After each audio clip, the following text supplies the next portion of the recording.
សួស្តីបងប្អូនទាំងអស់គ្នានៅក្នុងវីដេអូខ្លីនេះខ្ញុំបាទនឹងនាំបងប្អូនធ្វើដំណើរទៅកាន់ទីតាំងសាងសង់ព្រះពុទ្ធបដិមាកម្ពស់108ម៉ែត្រដ៏ធំនៅលើខ្នងភ្នំបូកគោខេត្តកំពតតោះចាប់ផ្ដើមធ្វើដំណើរទាំងអស់គ្នាពួកយើងចាប់ផ្ដើមធ្វើដំណើរចេញពីជើងភ្នំបូកគោនៅតាមដងផ្លូវបងប្អូននឹងបានឃើញទេសភាពធម្មជាតិដ៏ស្រស់បំព្រងកុំភ្លេចបន្ថយល្បឿនផងណាព្រោះនៅតំបន់នេះពេលខ្លះយើងនឹងបានជួបជាមួយនឹងសត្វស្វាដែលរស់នៅទីនេះយ៉ាងច្រើនបន្តដំណើរមកមុខទៀត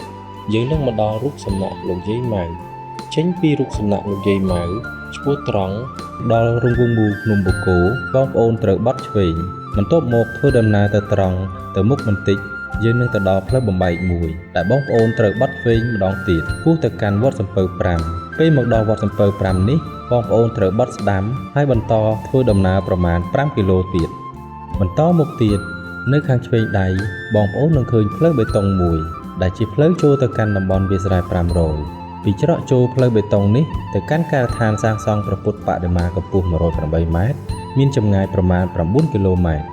បត់ចូលតាមផ្លូវបេតុងនេះបងប្អូននឹងបានទស្សនាទេសភាពដ៏ស្រស់ត្រកាលនិងតំបន់ធម្មជាតិដ៏គួរឲ្យចាប់អារម្មណ៍ជាច្រើនដែលលាតសន្ធឹងតាមបណ្ដោយផ្លូវ9គីឡូម៉ែត្រនេះ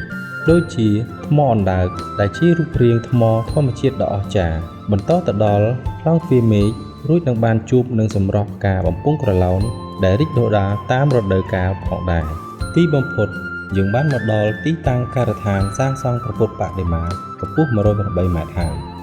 បងប្អូនអាចមើលឃើញពីការខិតខំប្រឹងប្រែងរបស់ក្រុមជាង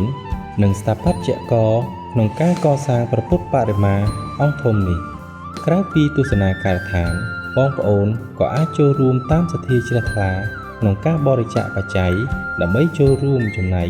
កសាងរូបសំណាកព្រះពុទ្ធបដិមាកម្ពស់108ម៉ែត្រនេះផងដែរ